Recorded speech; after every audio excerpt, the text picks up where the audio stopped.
The late afternoon sun sliced through the blinds of Romano's, casting amber stripes across the checkered tablecloths. I wiped my forehead with the back of my wrist, careful not to let the sweat drip onto the plates I was balancing. 8 hours into my double shift, my feet throbbed inside my worn-out sneakers, and the smell of garlic and tomato sauce that usually comforted me had become suffocating. "Table 7's still waiting on their check, Ellie," Marco, the restaurant manager, called out as I passed the bar. His tone carried the usual edge of impatience he reserved especially for me. I know. I'll get to it right after I drop these off." I forced a smile, though what I really wanted was to sit down, even for just 5 minutes. But rent was due next week, and Dad's medical bills weren't going to pay themselves. Romano's was one of those old-school Italian places in Boston's North End that tourists loved and locals respected. Red leather booths, candles stuck in Chianti bottles, black and white photos of Rome on the walls. Nothing had changed in 30 years, including most of the clientele. Older Italian men who lingered over espresso, discussing business in hushed tones. I'd learned to become invisible here, to slide between tables without disturbing conversations, to refill wine glasses without making eye contact. It was safer that way. The less I was noticed, the fewer questions I'd have to dodge about my bruised wrist or the dark circles under my eyes. My ex, Danny, had a temper, and even though he was gone now, his shadow still followed me. I delivered the plates to table 12, a couple clearly on their first date, both nervous and trying too hard. I envied their hopeful smiles, their future still unwritten. At 27, I felt like my own story had already reached its disappointing conclusion.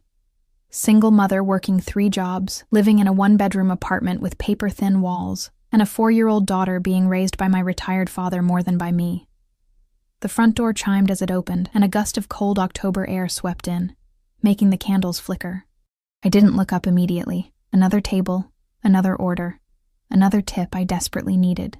But the sudden silence that fell over the restaurant made me pause. Even Marco, who never shut up, had gone quiet. 3 men entered, and the atmosphere changed like someone had sucked all the oxygen out of the room. 2 of them were large, with broad shoulders and expressionless faces, the kind of men who occupied space without apology. But it was the 3rd man who drew my eye. Slender but commanding, dressed in a suit that probably cost more than my annual salary. He moved with the languid confidence of a predator who had never needed to rush, never had reason to doubt his own power. Dark hair swept back from a face that belonged on a Roman coin, all sharp angles and symmetrical perfection. His eyes, though, I couldn't see their color from where I stood, but I felt their weight as they scanned the room. Marco hurried forward, bowing slightly. "Mr. Ricci, we weren't expecting you today. Your usual table is occupied, I see."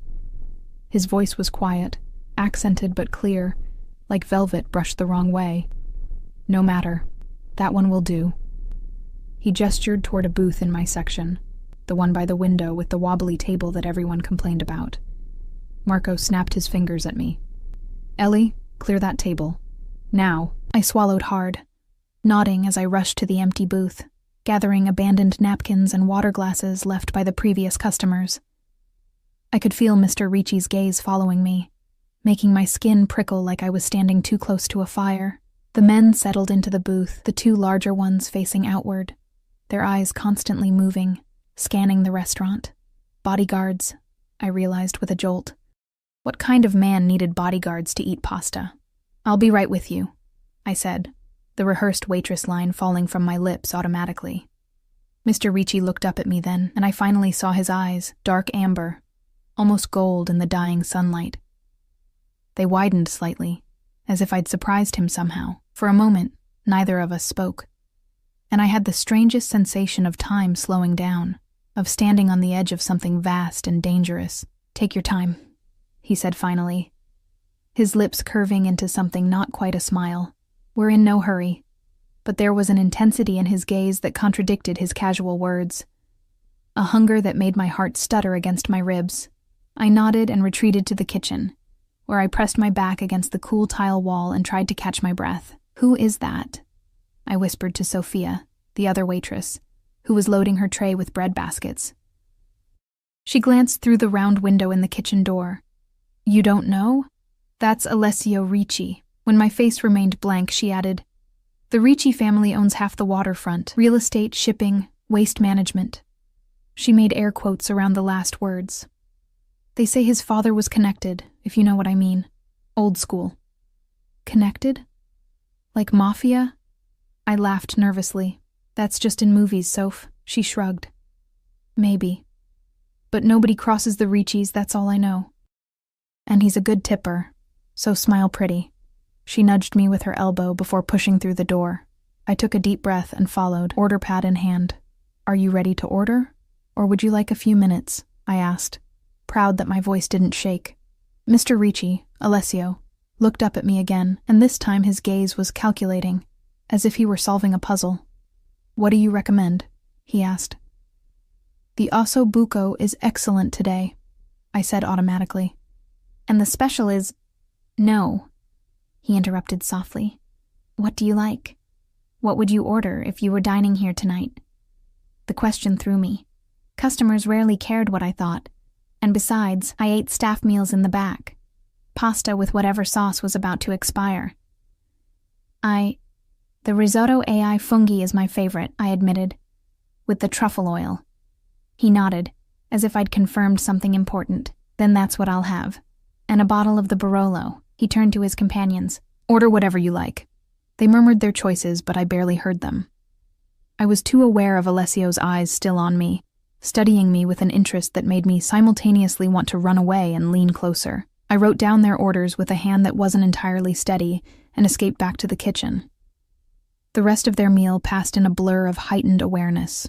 Every time I approached their table, Alessio would find some reason to extend our interaction, asking about ingredients, inquiring if the wine was from a particular vineyard, requesting extra bread though their basket was still full. By the time I brought their espressos, the restaurant had emptied except for a few lingering couples. The night had fallen completely, and rain had begun to tap against the windows, blurring the streetlights outside into smears of gold and red. Will there be anything else? I asked, setting down the tiny cups. Alessio looked up at me with those amber eyes. Your name. You haven't told me your name. Ellie, I said, then, for reasons I couldn't explain, added, Ellie Connor. Ellie, he repeated, as if tasting the word. Short for Eleanor? I nodded, wondering why I was suddenly conscious of my frayed uniform, my hair escaping its ponytail, the small burn scar on my forearm from a childhood accident. Thank you for your excellent service, Eleanor Connor. He handed me a black credit card. Please add 20% for yourself. I took his card, our fingers brushing briefly, and I felt a shock of something. Awareness, perhaps, or warning, travel up my arm. As I walked away, I could still feel his eyes on me, like a physical touch against my skin. When I returned with his receipt, he had donned a long black coat that made him look even more imposing. He signed with a flourish, then stood. Until next time, Eleanor. His words sounded like a promise, rather than a polite goodbye, and something in me recognized the subtle shift in my world, like the first tremor before an earthquake. I watched them leave, rain splattering against the pavement as one of the bodyguards held an umbrella over Alessio. A sleek black car waited at the curb, its engine purring. Just before he ducked inside, Alessio turned and looked back at me through the window. Our eyes met once more, and he nodded slightly, as if confirming a decision. After they left, I cleared their table and found the receipt. My heart nearly stopped. The tip was more than I made in a week. Told you, Sophia said, peering over my shoulder. The Riccis take care of people they like. Her tone suggested this wasn't entirely a good thing. It's just a tip, I said, trying to convince myself more than her. By the time my shift ended at midnight, the rain had become a torrential downpour. Thunder cracked overhead as I pulled my thin jacket tighter around me. I'd forgotten my umbrella, of course, and the nearest tea station was 3 blocks away. Taking a deep breath, I stepped out into the deluge. The water was freezing, soaking through my clothes within seconds. Wind whipped my hair across my face as I hurried down the deserted street, head down against the storm. The neighborhood, usually so lively, had turned eerie and abandoned, storefronts dark and shuttered. I was so focused on getting to the station that I almost missed it, the sound of screeching tires and a heavy thud. I looked up just in time to see a black car careen around the corner ahead, skidding on the wet pavement before speeding away, its taillights bleeding red in the rain. Something lay crumpled on the sidewalk where the car had swerved, a dark shape that hadn't been there before. My heart lurched into my throat as I realized it was a person. Without thinking, I ran toward the fallen figure, my sneakers splashing through puddles. As I got closer, I could make out a man in a dark coat lying motionless on his side. Blood mixed with rainwater beneath him, creating pale pink rivulets that disappeared into the storm drain. "Hey!" I called, dropping to my knees beside him. "Can you hear me?" The man groaned, shifting slightly. Relief flooded through me. At least he was alive. I fumbled for my phone, but in my panic, it slipped from my wet fingers and clattered to the pavement, the screen going black as water seeped into its cracks. Damn it. I looked around desperately, but the street remained empty. The nearest open business was Romano's, now blocks behind us, and even it would be closing soon. I leaned closer, trying to see the man's face, to assess how badly he was hurt. The streetlight above us flickered, casting momentary illumination over his features. My breath caught. It was him, Alessio Ricci. Blood trickled from a gash on his forehead, and his golden eyes were unfocused, clouded with pain. His expensive suit was torn and soaked, one arm bent at an unnatural angle beneath him. "Mr. Ricci?" I touched his shoulder gently. "It's Ellie, from Romano's. Can you hear me?" His eyes struggled to focus on my face. "Eleanor," he murmured, voice thick with pain. "You shouldn't.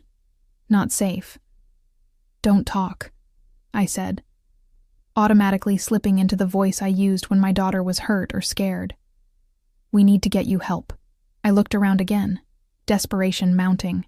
Where were his bodyguards? His driver? Had they been in the car that hit him? No, that made no sense. But something was very wrong here. "Can you stand?"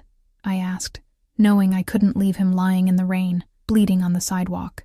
He tried to push himself up, then fell back with a hiss of pain. "My arm," he ground out. "Broken, I think." "Okay, it's okay," I said, though it clearly wasn't. "I'm going to help you. There's a hospital just a few blocks from here." Decision made. I slipped my arm around his waist, bracing myself to take his weight. "On 3, okay? 1, 2, 3. Together we managed to get him upright, though he swayed dangerously, leaning heavily against me. He was taller than I'd realized, and solid with muscle beneath the expensive fabric of his suit. Despite his injury, there was strength in him, a coiled tension that seemed to vibrate through his body. "I can't go to a hospital," he said, voice clearer now. "Take me—" He rattled off an address in the Back Bay, an affluent neighborhood I rarely had reason to visit. "That's miles from here, and you need a doctor," I protested. His fingers suddenly gripped my arm, surprising me with their strength. "No hospital, no police. Please, Eleanor." There was something in his voice, not just pain, but a note of genuine urgency that gave me pause. What had happened here? Who had tried to run him down? And why was he alone, without his guards? "Okay," I said finally, though every rational part of me screamed this was a terrible idea. "I'll help you get a taxi." We stumbled together to the main street, a macabre three-legged race. Rain continued to pour down, washing away the blood from his face, soaking us both to the bone. His breath came in short gasps against my ear, his good arm wrapped tightly around my shoulders. As we reached the corner, headlights appeared in the distance, and I raised my free arm, praying it was a taxi. The vehicle slowed as it approached, a sleek black SUV with tinted windows, not a taxi. My stomach clenched with sudden fear. The SUV stopped beside us, and the back door flew open. One of the bodyguards from the restaurant emerged, his face a mask of controlled panic. "Boss!" he exclaimed, rushing to Alessio's other side. "We've been looking everywhere. What happened?" "Later, Franco," Alessio said through gritted teeth. "Get me in the car." The bodyguard, Franco, helped ease Alessio into the back seat, then turned to me with suspicious eyes. "Who are you?" "She's with me," Alessio called from inside the vehicle. "Eleanor comes too." Franco's expression suggested he wanted to argue, but he simply nodded and gestured for me to get in. I hesitated at the open door, rainwater pooling at my feet. Every warning I'd ever received about getting into cars with strangers flashed through my mind, but Alessio wasn't exactly a stranger, was he? And he was injured, possibly seriously. "Please," Alessio said softly from the shadows of the back seat, his golden eyes gleaming. "I owe you my life, Eleanor Connor." I took a deep breath and climbed in beside him, the door closing behind me with a soft, expensive thud. As the SUV pulled away from the curb, I couldn't shake the feeling that I had just crossed an invisible line, one I wouldn't be able to step back over. The inside of the SUV smelled of leather and something sharp and metallic. Blood, I realized with a jolt. Alessio leaned back against the seat, eyes closed, his breathing shallow. Rain streaked down the tinted windows, transforming the city lights into abstract paintings of color. "We need to get you to a doctor," I said, watching as he pressed his good hand against his ribs with a grimace. "There will be one waiting at the house." His voice was strained but authoritative. The driver and Franco exchanged glances in the rearview mirror, a silent communication I couldn't decipher. "Who did this to you?" I asked, unable to contain my curiosity despite the warning bells ringing in my head. Alessio opened his eyes, fixing me with that golden gaze. "Someone who will deeply regret it before the sun rises." The calm way he said it sent a chill down my spine. This wasn't an empty threat or bravado. It was a simple statement of fact. We drove in silence after that, weaving through the rain-slicked streets. I should have been planning how to get home after this, worrying about my daughter, Lily, and my father waiting up for me. Instead, I found myself studying Alessio's profile in the intermittent glow of passing streetlights, the sharp line of his jaw, now tense with pain, the long lashes resting against his cheeks, the curve of his lips pressed into a thin line. The SUV eventually turned onto a tree-lined avenue in Back Bay, where historic brownstones loomed like sentinels behind wrought-iron fences. We pulled into a private driveway beside one of the largest buildings. 4 stories of elegant stone with arched windows and a heavy wooden door that looked like it belonged in a medieval castle. Before I could reach for the handle, my door opened from the outside. Another man in a dark suit stood there, raindrops glistening on his close-cropped hair. His eyes widened slightly when he saw me, but he offered his hand without comment. "Thank you," I murmured, stepping out onto the cobblestone driveway. My waterlogged sneakers squelched embarrassingly, my uniform clinging to my body like a second skin. The new bodyguard, there seemed to be an endless supply of them, helped Franco ease Alessio from the car. Though clearly in pain, Alessio refused to be carried, insisting on walking into the house with only minimal support. His pride was palpable, a tangible force that straightened his spine despite his injuries. We entered through a side door that led into a kitchen that could have been featured in a design magazine, all gleaming stainless steel and marble countertops. A middle-aged woman in a robe rushed toward us, her face contorting with shock when she saw Alessio's condition. "Madonna mia! What happened?" Her Italian accent was much thicker than Alessio's, her hands fluttering anxiously around him without actually touching. "It's nothing, Rosa," he said. "Just a small accident." "Nothing? You call this nothing?" She turned to the bodyguards. "Where is the doctor? Why isn't he here yet?" "On his way," Franco assured her. 2 minutes. Rosa finally seemed to notice me, standing dripping on her immaculate floor. "And who is this?" "This is Eleanor," Alessio said, with a hint of warning in his tone that made Rosa press her lips together. "She helped me tonight. She is a guest in this house. Treat her accordingly." Rosa's expression softened marginally. "Of course.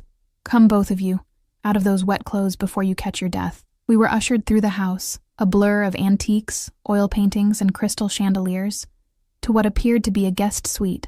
A fire already blazed in a marble fireplace, casting warm light over the tasteful furnishings. "The doctor will see you in your room," Rosa told Alessio, who nodded and turned to me.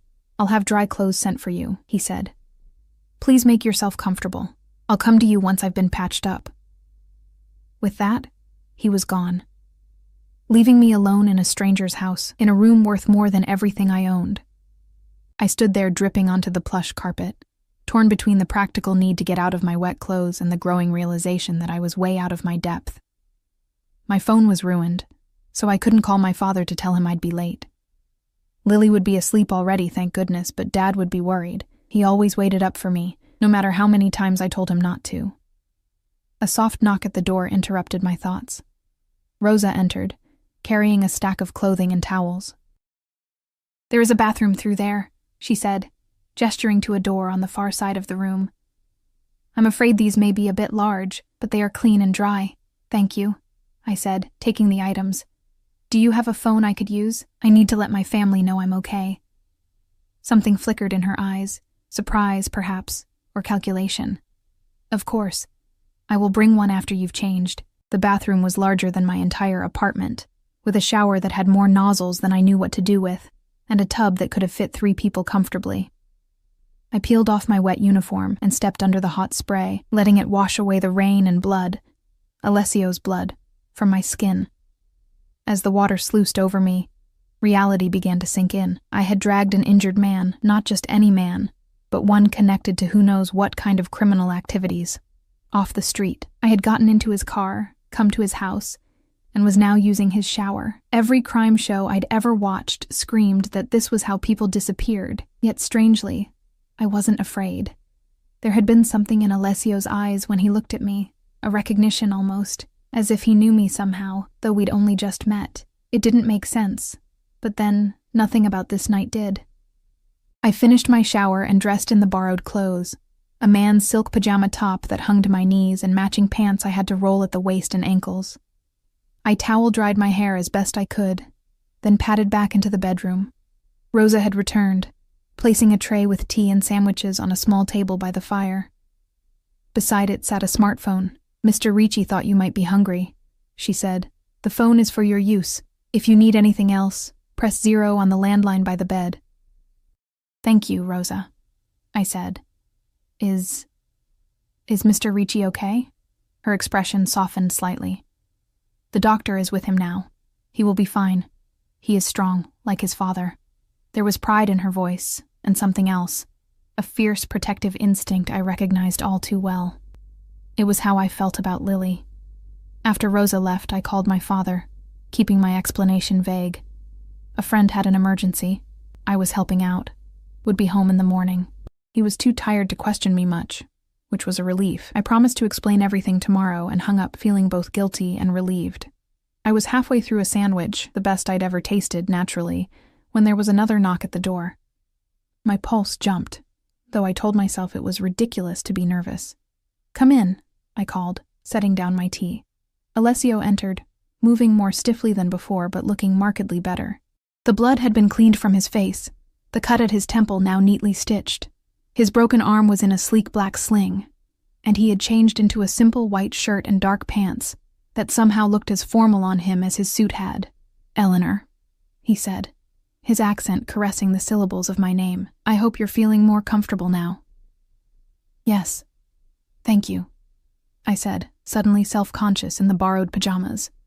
"How are you? That was quite a hit you took." He moved to sit in the armchair opposite mine, his movements careful but precise. "Broken arm, 2 cracked ribs, and a mild concussion. It could have been much worse if you hadn't been there." "What happened out there? It looked like someone tried to run you down on purpose." His expression didn't change, but something hardened in his eyes. "That's exactly what happened, but it's not your concern." "Not my concern? I dragged you off the street, ruined my phone, and I'm sitting in your guest room wearing someone else's pajamas," I countered, my exhaustion finally dissolving some of my caution. "I'd say that makes it slightly my concern." To my surprise, Alessio laughed, a warm, rich sound that transformed his face, making him look younger and more approachable. "You're right, of course. Let's just say I have competitors who would prefer I wasn't in the picture." "Competitors in what?" I asked, though I wasn't sure I wanted the answer. "Business," he replied simply.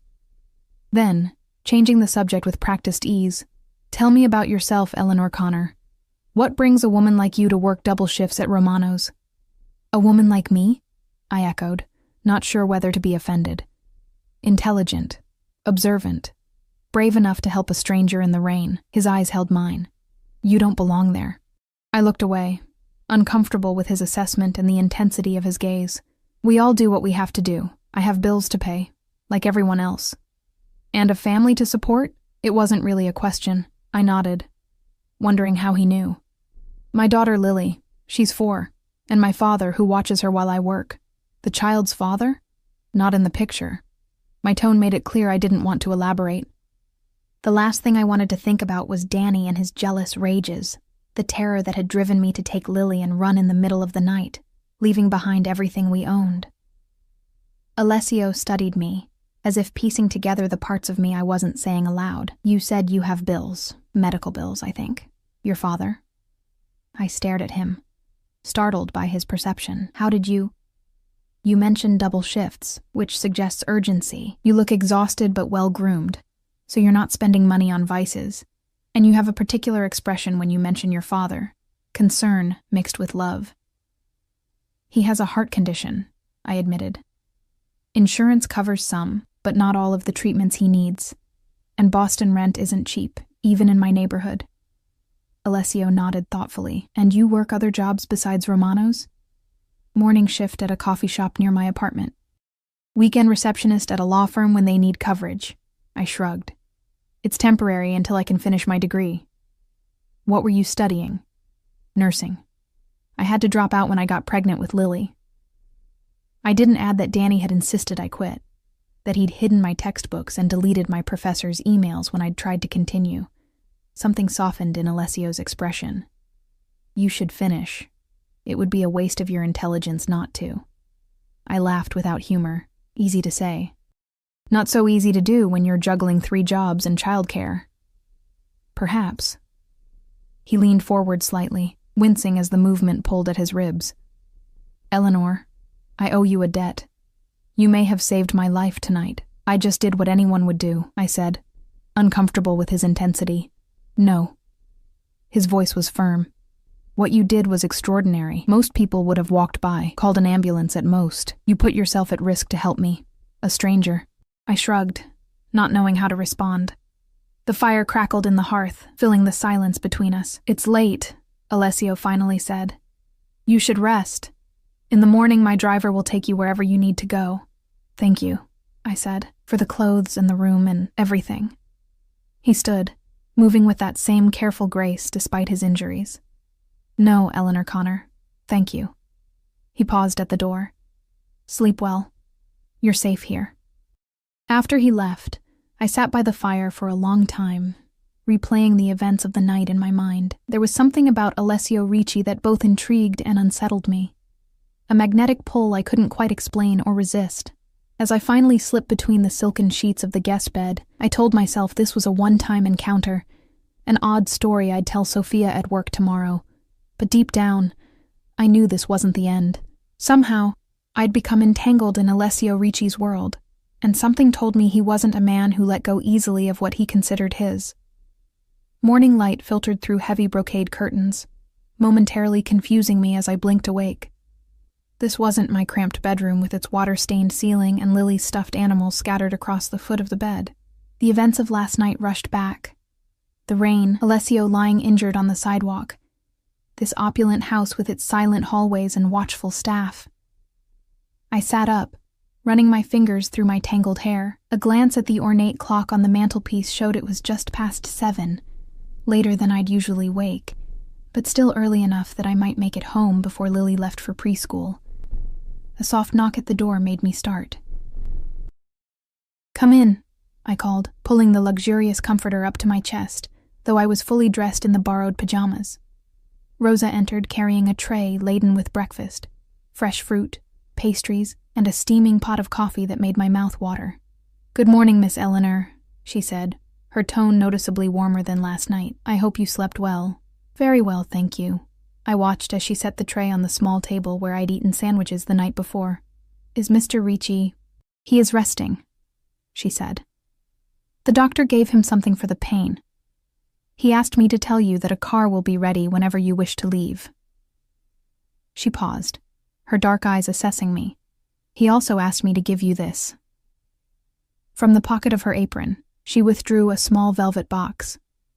I took it hesitantly, afraid to open it with her watching. "I'll leave you to enjoy your breakfast," she said, moving toward the door. "When you're ready to depart, simply call down. Your clothes from last night have been laundered and are in the bathroom." After she left, I stared at the box in my palm, its weight insignificant, yet somehow immense. I took a deep breath and opened it. Inside, nestled against black velvet, was a phone, sleek, new, and undoubtedly expensive. A small note lay beneath it, handwritten in elegant script. "To replace the one you lost helping me, my number is programmed in. Use it if you need anything. A.R." My first instinct was to refuse it. It was too much, too personal from a man I barely knew. But practicality won out. I needed a phone, and I certainly couldn't afford to replace mine right now. I set it aside and turned to the breakfast, suddenly ravenous. The pastries were still warm, flaking apart at the lightest touch, and the coffee was strong and perfect. I ate quickly, aware that I needed to get home to Lily and Dad, to explain my absence and prepare for my afternoon shift at Romano's. I found my uniform in the bathroom as promised, cleaned and pressed, all traces of last night's drama removed. As I changed, I caught sight of myself in the mirror. The same Ellie Connor as yesterday, outwardly unchanged, yet somehow I felt altered, as if the brief intersection of my life with Alessio Ricci's had shifted something fundamental within me. Once dressed, I slipped the new phone into my pocket and called downstairs. Within minutes, Franco appeared to escort me through the maze-like corridors of the house. In daylight, I could better appreciate the wealth that surrounded me. Priceless artwork, antiques that belonged in museums, windows that looked out over a private garden isolated from the city's noise and grime. "Mr. Ricci asked me to give you this," Franco said as we reached the kitchen door. He handed me an envelope, thick and heavy with what I immediately knew was cash. "I can't accept this," I said, trying to hand it back. Franco's expression remained impassive. "It would be disrespectful to refuse Mr. Ricci's gesture of appreciation. But I don't want his money," I insisted. "I helped him because he needed help, not for payment." Something like respect flickered in Franco's eyes. "Mr. Ricci understands that." "This isn't payment, Miss Connor. It's gratitude." When I still hesitated, he added, "Consider what this could do for your daughter and father." The mention of my family was what did it. I thought of Dad's medication, the specialized treatments his doctor had recommended but insurance wouldn't cover. I thought of Lily's preschool tuition that I struggled to afford each month, the winter coat she needed but I kept putting off buying. I slipped the envelope into my bag without opening it, ignoring the weight of guilt it carried. A sleek black car waited in the driveway, different from the SUV of last night, but equally luxurious. The driver opened the rear door for me without a word. "Thank you," I said to Franco. "Please tell Mr. Ricci I appreciate his kindness." Franco nodded. "He will be in touch, Miss Connor." The words sounded both like a promise and a warning. As the car pulled away from the imposing house, I found myself looking back, half expecting to see Alessio watching from one of the many windows. But the house remained still and shuttered, keeping its secrets. The driver knew my address without my having to provide it, another unsettling reminder of how much Alessio already knew about me. We drove in silence through the morning traffic, the contrast between Back Bay and my own neighborhood growing more stark with each passing block. When we finally pulled up outside my apartment building, with its crumbling brick facade and graffiti-tagged door, I felt a stab of shame, followed immediately by anger at myself for feeling it. This was my home, humble as it was, and I had worked hard for every inch of it. "Thank you for the ride," I told the driver, who simply nodded and waited until I was safely inside the building before driving away. I climbed the 4 flights of stairs to our apartment, my muscles aching from the previous night's ordeal. Before I could insert my key, the door flew open, revealing my father in his bathrobe, his lined face creased with worry. "Ellie, thank God," he said, pulling me into a hug. "I was about to call the police. Your explanation last night was so vague, and then when I tried to call this morning, my phone got ruined in the rain," I explained, hugging him back, breathing in the familiar scent of his aftershave. "I'm sorry I worried you, Dad." "Mommy!" Lily's voice preceded her as she ran from the kitchen, still in her unicorn pajamas, her dark curls a wild tangle around her face. She launched herself at my legs, and I swept her up, burying my face in her neck as she giggled. "I missed you, baby," I whispered. "Were you good for Grandpa?" She nodded solemnly. "I helped make pancakes, and I drew you a picture of a dinosaur eating ice cream." "That sounds amazing," I said, carrying her into our small living room, which doubled as my father's bedroom at night. "I can't wait to see it." Dad followed, his gait slower than it once was, a subtle reminder of his condition. "So are you going to tell me where you really were last night?" he asked. "And whose car was that? Looked like something out of a movie." I set Lily down. "Why don't you go brush your teeth and get dressed for school, sweetie? I need to talk to Grandpa for a minute." Once she had disappeared into the bathroom, I sank onto our worn sofa, suddenly exhausted, despite the night's rest in Alessio's guest room. "It's a long story, Dad. I've got time," he said, sitting beside me, his blue eyes, so like my own, filled with concern. I told him an edited version of the events, finding an injured man, helping him, being offered a place to stay when the rain became too heavy. I left out Alessio's name and any hint of his possible connections to organized crime. Dad had enough to worry about without adding that to the list. "You're too trusting, Ellie," he said when I finished. "This city isn't like the small town we came from. People here—" He trailed off, shaking his head. "I'm fine, Dad. Nothing happened." I patted his knee reassuringly. "And look, they even gave me a new phone to replace my ruined one." I showed him the sleek device, again omitting the details of who exactly had provided it. His frown deepened. "That looks expensive. It was the least they could do, considering I helped their friend," I said lightly. "Now, let me get Lily ready for school, and then you should rest. Did you take your medication this morning?" The change of subject worked, and soon we were back in our normal routine.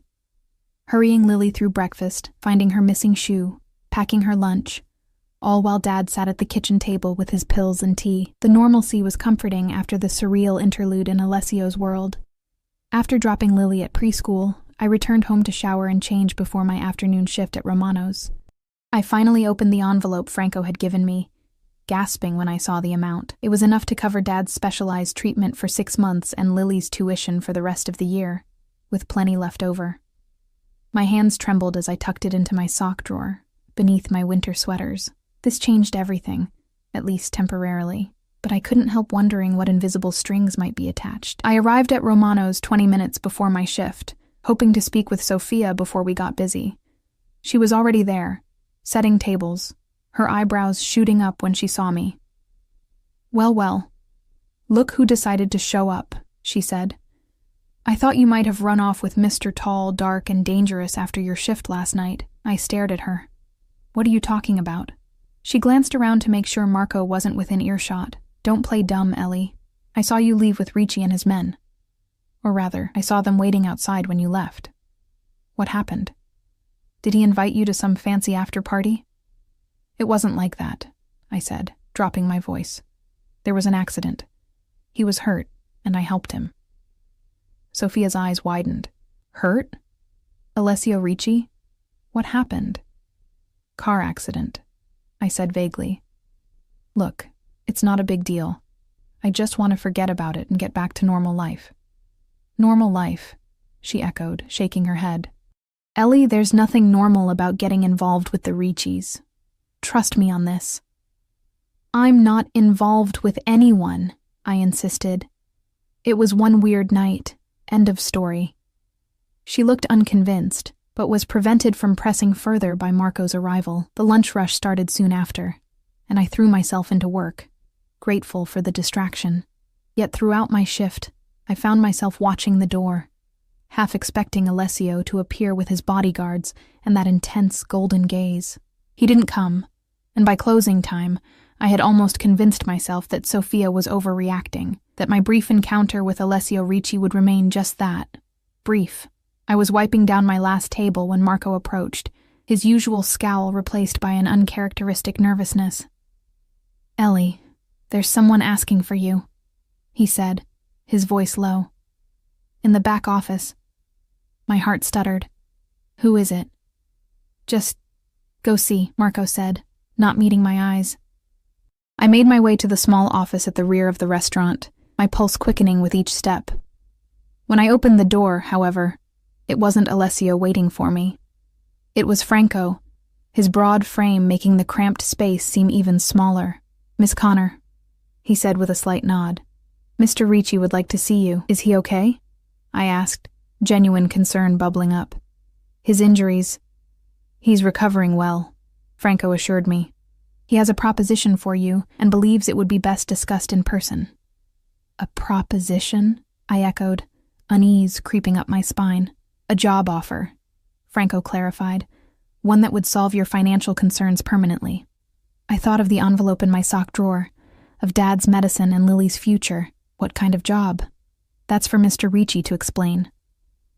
Franco checked his watch. "The car is waiting whenever you're ready." I hesitated, torn between curiosity and caution. I should go home first, let my father know.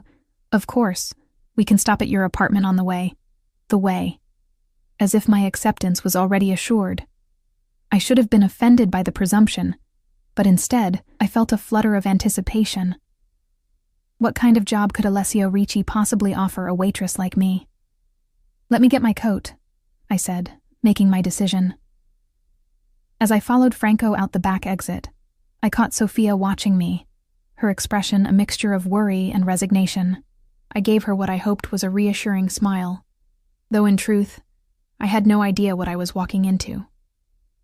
The car ride to my apartment was silent, with Franco sitting in the front passenger seat while I stared out the window in the back, watching familiar streets slide by. What was I doing? Getting involved with someone like Alessio Ricci went against every survival instinct I'd developed after escaping Danny. Yet here I was, agreeing to meet him, considering a job offer I knew nothing about. When we reached my building, Franco surprised me by accompanying me upstairs. "Mr. Ricci's orders," he explained when I raised an eyebrow. "Your safety is a priority." The idea that I needed protection in my own building was both insulting and, if I was honest, not entirely unwarranted. The lock on the front door had been broken for months, and just last week, Mrs. Petrov from 3B had her purse snatched in the stairwell. Dad was dozing in his recliner when we entered, but he woke immediately at the sound of the door, his eyes widening at the sight of Franco filling our narrow hallway. "Dad, this is—" I hesitated, unsure how to introduce a Mafia bodyguard. "Franco Vannucci," he supplied smoothly, stepping forward to shake my father's hand with surprising gentleness. "I work for Mr. Ricci. Your daughter has been invited to dinner this evening." Dad looked from Franco to me, concern etched into the lines of his face. "Ricci? As in the Ricci family that owns half the waterfront?" I blinked in surprise. "You know them?" "Everyone who's lived in Boston more than a decade knows the Riccis," Dad said, his tone unreadable.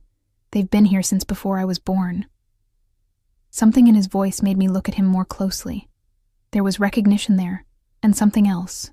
Respect, perhaps, or wariness. Before I could question him further, Lily burst from her room, stopping short when she saw Franco. "Who are you?" she asked with a 4-year-old's directness, her head tilted back to take in his towering height. Franco's stern expression softened marginally. "A friend of your mother's," he said, reaching into his pocket and producing a small wrapped candy. "For you, if your mother permits." I nodded, and Lily accepted the treat with solemn gratitude, before retreating to the safety of Dad's side, still watching Franco with wide eyes. "I won't be late," I told Dad, bending to kiss his cheek. "There's leftover pasta in the fridge for dinner." "Be careful, Ellie," he murmured, gripping my hand briefly. The intensity in his eyes made me wonder again what he knew about the Riccis that I didn't. I changed quickly into the nicest outfit I owned, a simple navy blue dress I usually saved for job interviews, and ran a brush through my hair. As I applied a touch of mascara and lip gloss, I told myself this was just business, whatever job Alessio was offering. The flutter in my stomach when I thought of seeing him again was nothing more than nerves. Franco waited patiently, somehow managing to look both out of place and completely at ease in our cluttered living room. When I emerged from the bathroom, he gave a short nod of approval. "Ready?" I asked, grabbing my coat and purse. "One moment." Franco stepped closer, lowering his voice so Dad and Lily, now engrossed in a cartoon, couldn't hear. Mr. Ricci asked me to give you this before we arrive. He handed me a small card with an address written on it, different from the Back Bay mansion of the previous night. Memorize it, then destroy it. For your safety and Mr. Ricci's. The cloak and dagger routine should have seemed absurd, but something in Franco's serious expression stopped the laugh that had risen to my throat. I read the address, a location in the North End, not far from Romano's, then tore the card into tiny pieces and flushed them down the toilet. When we returned to the car, I noticed we were now being followed by a second vehicle, a dark SUV with tinted windows. Franco saw me looking and gave a slight nod. Security protocol. Nothing to worry about. The drive took us deep into the North End, past the tourist traps, and through narrow streets lined with aging tenements and family-owned businesses. We eventually pulled up to an unassuming brick building with a small, discreet sign reading Vesuvio. No windows faced the street, just a heavy wooden door with a small brass knocker. Franco escorted me to the entrance, where another suit-clad man stood guard, his eyes constantly scanning the street. He nodded to Franco and opened the door without a word. Inside was an intimate restaurant with perhaps a dozen tables, most empty at this early dinner hour. The lighting was soft, the decor understated but elegant. Dark wood, crisp white tablecloths, fresh flowers. An older man in a perfectly tailored suit approached us, his smile warm but respectful. "Miss Connor," he said, taking my hand. "Mr. Ricci is waiting for you in the private dining room. Please, follow me." He led us past the main dining area to a door at the back, which opened into a smaller room dominated by a round table. Alessio sat at it, his broken arm still in a sling, though he'd managed to dress impeccably in a charcoal suit that emphasized the breadth of his shoulders. He rose as I entered, and I was struck again by the fluid grace of his movements despite his injuries. "Eleanor," he said, his accent caressing my name, "thank you for coming." Franco positioned himself by the door, as the older man discreetly withdrew, leaving us alone in the candle-lit space. The table was set for two, with fine china and crystal that gleamed in the soft light. "Your injuries look better," I said, unsure how to begin. "They are healing," he agreed, gesturing for me to take a seat. "The doctor tells me I have you to thank for that. If you hadn't found me when you did." He left the sentence unfinished, but his meaning was clear. A waiter appeared with wine, pouring a rich red into our glasses, before vanishing as silently as he'd arrived. "You said you had a job offer for me," I said, getting straight to the point. "I appreciate the dinner invitation, but I should be clear. I'm not looking to get involved in anything complicated." Alessio's lips curved slightly. "By complicated, I assume you mean illegal." I held his gaze. "Yes. I respect your directness, Eleanor." He took a sip of his wine. "Let me be equally direct. I need a personal assistant, someone intelligent, discreet, and trustworthy. The position would include a significant salary, health benefits for you and your family, and a flexible schedule to accommodate your daughter's needs." I blinked, not having expected something so normal. What would this position entail exactly? Managing my calendar, handling correspondence, coordinating with my household staff. He shrugged his good shoulder. "Basic administrative duties. The unique aspect is that the role requires someone I can trust implicitly. And you trust me?" I couldn't hide my skepticism. "You barely know me." "I'm an excellent judge of character," he said simply, "and what I do know about you is impressive. You work multiple jobs to support your family. You stop to help a stranger in a dangerous situation. You refuse payment for that help." His golden eyes held mine. These are the actions of someone with integrity. The waiter reappeared with appetizers, delicate arrangements of seafood that made my mouth water despite my reservations. "What about my current jobs?" I asked, trying to think practically. "You would no longer need them. The salary I'm offering would more than compensate for all three of your current positions combined." I took a sip of wine to hide my surprise. It was rich and complex, probably costing more than I made in a day. "That's generous." "It's fair compensation for the role," Alessio corrected. "The position requires discretion and flexibility. There may be late nights or early mornings. Occasional travel might be necessary. In return, you would have resources to care for your family properly and eventually complete your nursing degree, if that's still your ambition." The mention of my abandoned education caught me off guard. You remembered that. I remember everything about our conversations, Eleanor. His intensity made me look away, focusing instead on the food before me. Why me? I asked finally. There must be dozens of qualified candidates with actual administrative experience. Experience can be gained, trustworthiness cannot. Alessio leaned forward slightly. When you found me on that sidewalk, you could have called an ambulance or the police. For a man in my position, either would have created complications. Instead, you helped me directly, asking nothing in return. That kind of instinctive discretion is rare and valuable to me. A suspicion formed in my mind. Was it really an accident? Or was it a test? Alessio's expression remained neutral, but something flickered in his eyes, surprise, perhaps, or approval.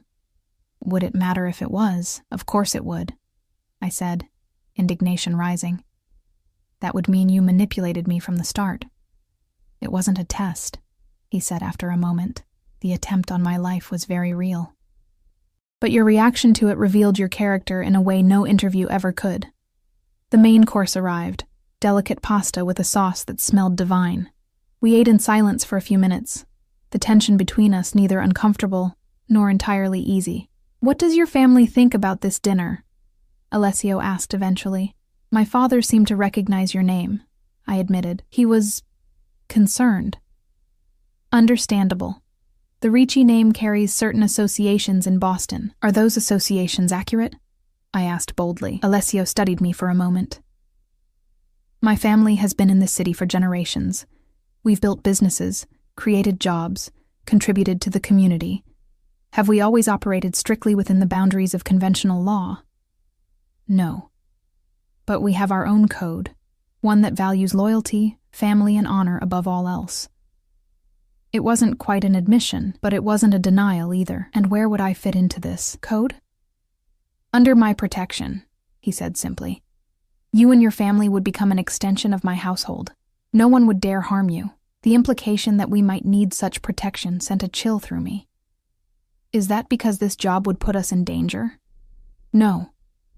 It's because this world can be dangerous, regardless of your association with me. The difference is that without me, you face those dangers alone. His voice softened. I've had you investigated, Eleanor. I know about your ex-husband. I froze, my fork halfway to my mouth. Ex-boyfriend. I corrected automatically, my voice barely audible. We were never married. But he believes he still has a claim on you. On your daughter. Alessio's tone had hardened. He's been released from prison. Did you know that? The blood drained from my face.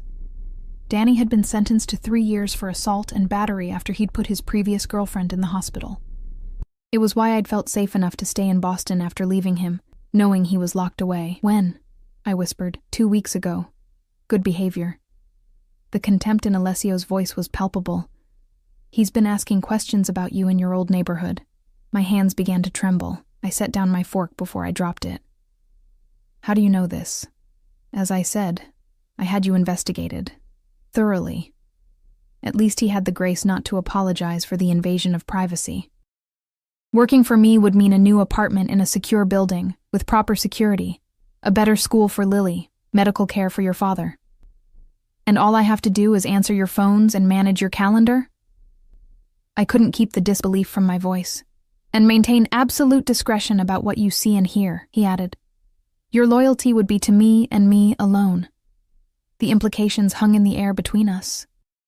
This wasn't just a job offer, it was an invitation into his world, with all its complexity and danger. Yet the alternative, Danny finding us, the constant struggle to make ends meet, Dad's deteriorating health, seemed suddenly more frightening. I need time to think about this, I said finally. Of course. Alessio reached across the table, his fingers brushing mine briefly. Take all the time you need, but Eleanor... His gaze held mine. I protect what's mine. If you accept this position, you and your family will never have to fear anyone again. I give you my word. The possessiveness in his voice should have alarmed me.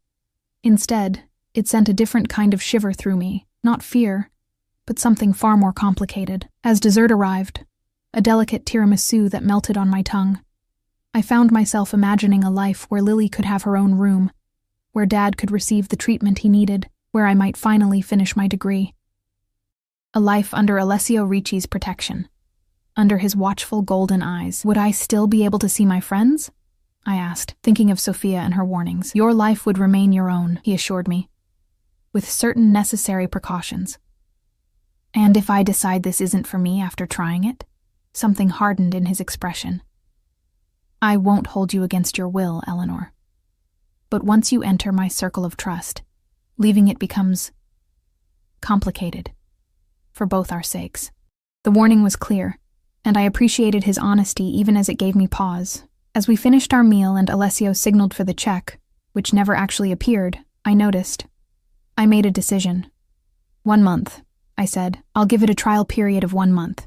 If it doesn't work out for either of us, we part ways. No complications. Alessio studied me for a long moment, then nodded. 1 month. Starting tomorrow. He extended his hand across the table, and I took it, feeling the warmth and strength of his grip. Welcome to the family, Eleanor Connor. As Franco drove me home that night, the city lights blurring past the window, I wondered what I had just committed to, and why, despite all rational caution, I felt more hopeful than I had in years. 3 weeks into my employment with Alessio Ricci, and my life had transformed beyond recognition. We'd moved into a spacious 3-bedroom apartment in a secure building owned by the Ricci family, one where men in suits discreetly monitored the entrances and cameras watched the hallways. Lily had her own room for the first time, painted lavender at her request, with a window seat overlooking a small park. Dad occupied the 3rd bedroom, his medical care now handled by a private physician who made house calls twice a week. And I had become Alessio's shadow, learning the intricacies of his legitimate business empire. Real estate holdings, shipping companies, restaurants, and more. My days were spent in his office in a renovated warehouse by the harbor, managing his schedule, screening his calls, and gradually understanding the complex web of relationships that constituted his world. He was, I discovered, a man of contradictions, ruthless in business negotiations, yet generous with his employees, intimidating to those who crossed him, yet surprisingly gentle with me. He never raised his voice, never made a crude remark, never treated me as anything less than a respected colleague. Yet beneath his professional demeanor, I felt his attention like a physical touch whenever we were in the same room, his golden eyes following my movements, his hand occasionally brushing mine when I handed him documents. I knew he wanted more than my administrative skills, but he never pressed, never made me uncomfortable. It was as if he was waiting, patient as a predator who knows his prey has nowhere to run. The strangest part was that I didn't want to run. Despite Sophia's warnings and my own initial fears, I found myself drawn to him, fascinated by the power he wielded so effortlessly and the loyalty he commanded from those around him. It was an attraction I fought daily, reminding myself of the risks, of the fact that I still didn't fully understand the darker aspects of his business. Today had been particularly intense. A meeting with representatives from a rival family had run long, the tension in the room thick enough to cut. I'd served coffee and taken notes, feeling the assessing gazes of the other men, knowing they were trying to determine my importance to Alessio based on how he treated me. After they'd left, Alessio had loosened his tie with a sigh, the only visible sign of the strain he'd been under. You did well, he'd told me, that simple praise warming me more than it should have. Not many could remain so composed in that situation. Now, as I stood in my new kitchen preparing dinner, I replayed the moment in my mind. Lily sat at the counter, coloring intently, while Dad napped in his room, his condition already improving under the new medication regimen. The doorbell rang, startling me from my thoughts. We never had unexpected visitors. The building's security saw to that. I wiped my hands on a dish towel and moved to the intercom. Yes? Package delivery for Connor, came the response from the lobby. I frowned. Deliveries usually came during the day, and the doorman always called up first. Leave it with the doorman, please. Need a signature, ma'am? Manager's orders. Something felt wrong. I hesitated, remembering Alessio's warnings never to open the door without verification. I pressed the button to call the lobby. Is there a delivery person there for me? I asked the doorman. A pause, too long to be natural. Yes, ma'am. Seems legitimate. but his voice held a note of strain I recognized instantly. The recognition struck like a physical blow. It was the same tension I'd heard in my own voice countless times when Danny was in one of his moods, and I was trying not to trigger him. My blood ran cold. I grabbed my phone and sent a text to the emergency number Alessio had given me. Code red at apartment, Lily with me. The response was immediate, a single word. Bathroom. Lily, honey, I said, keeping my voice casual as I moved to the counter. Let's play hide and seek. You hide in my bathroom, in the big tub. And don't come out until I find you, even if you hear strange noises, okay? It's part of the game. Her eyes widened. She'd always been sensitive to my moods. But she nodded and slipped off her stool, heading for my ensuite bathroom as I'd instructed. Once I heard the door close, I moved to Dad's room, quietly closing his door and locking it from the outside. If Danny had somehow found us, had intimidated the doorman into letting him up, I didn't want him anywhere near my family. The apartment intercom buzzed again, more insistently this time. Ms. Connor? Are you coming down for your package? I didn't respond, instead moving silently to the kitchen drawer where I now kept a small handgun, another of Alessio's precautions that I'd initially resisted but now thanked God for. I'd never fired it outside of the lessons Franco had given me, but I wrapped my fingers around its grip with grim determination. A crash against the front door made me jump, then another. He was trying to break it down. I backed away, gun raised, positioning myself between the door and the hallway that led to the bedrooms. The third crash splintered the lock, and the door flew open to reveal Danny, thinner than I remembered, his face harder, his eyes wild with the same rage that had sent me running 3 years ago. There you are, bitch, he snarled, stepping into my apartment as if he had every right to be there. Took me forever to find you. Nice place you got here. Moving up in the world, huh? Get out, I said, my voice steadier than I felt. Right now, Danny, or I swear I'll shoot. He laughed, the sound sending shivers down my spine. No, you won't. You never had the spine for it. His eyes narrowed. Where's my daughter? She's not yours, I said, tightening my grip on the gun. You've never been a father to her. You don't even know her. She's got my blood, he growled, taking another step forward. And I'm not leaving without what's mine. I'm not yours either, I said, my finger moving to the trigger. Not anymore. Something in my tone made him pause, his eyes finally registering the gun in my hands. Since when do you have the balls to point a gun at me? Since I learned my worth, I replied, thinking of Alessio's quiet confidence in me, his insistence that I was stronger than I knew. Now back up and leave, before this gets ugly. Danny's face twisted with fury. You think you can threaten me? After everything I did for you? He lunged forward suddenly, faster than I expected. The gun went off with a deafening crack, the recoil shocking my arm. Danny staggered, clutching his shoulder, disbelief written across his face. You shot me, he said, his voice almost wondering. You actually fucking shot me. Blood seeped between his fingers, but I knew the wound wasn't fatal. My aim had been true, just as Franco had taught me, enough to stop, not to kill. The next one won't be your shoulder, I warned, my voice cold in a way I'd never heard before. Get out, Danny, and don't ever come near my family again. For a moment, I thought he might charge me again, despite the injury. But then the elevator at the end of the hall dinged, and Franco emerged with 2 other men, all with weapons drawn. Mr. Ricci is on his way, Franco said, his eyes taking in the scene. Me with the gun, Danny bleeding but still standing. Shall we escort this gentleman out? Danny looked from Franco to me, realization dawning in his eyes. Ricci? You're with Alessio Ricci now? He laughed, a bitter broken sound. Jesus, Ellie, you went from a street thug to the fucking mob? Talk about an upgrade. Take him out the back, I told Franco, lowering my gun slowly. Make sure he understands what happens if he ever comes near me or my family again. Franco nodded, his expression revealing a new respect as he and his men moved to grab Danny, who didn't resist. As they dragged him away, he called over his shoulder, This isn't over, Ellie, but it was. I knew it deep in my bones. Whatever power Danny had once held over me was gone. shattered like the lock on my door.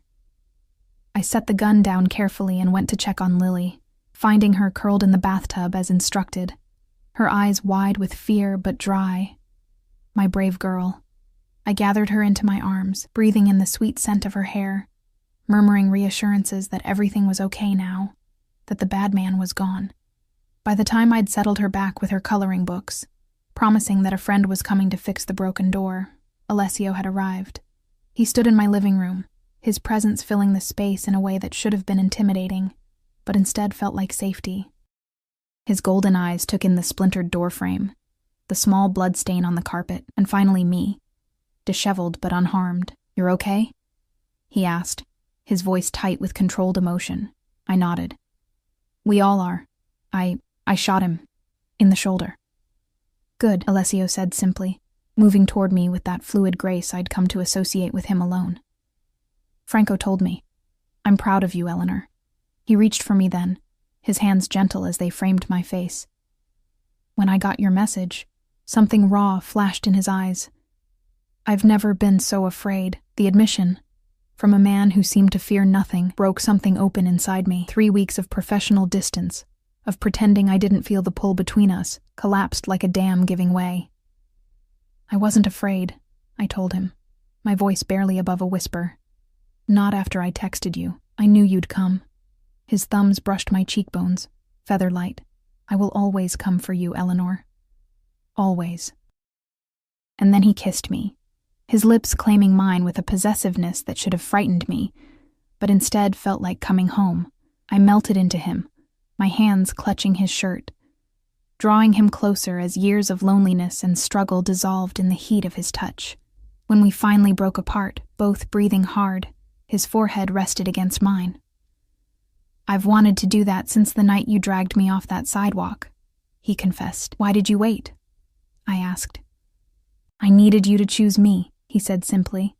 "Not the security I could provide, not the financial stability, but me, with all my complications and darkness."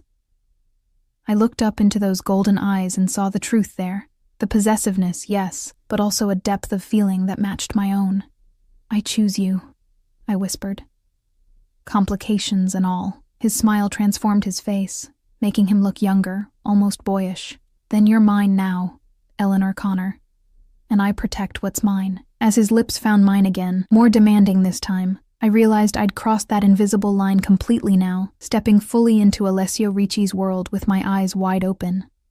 There would be challenges ahead, lines to negotiate, boundaries to establish, but for the first time in years, I wasn't facing life's battles alone. I had found my protector, my equal, my match. And in his arms,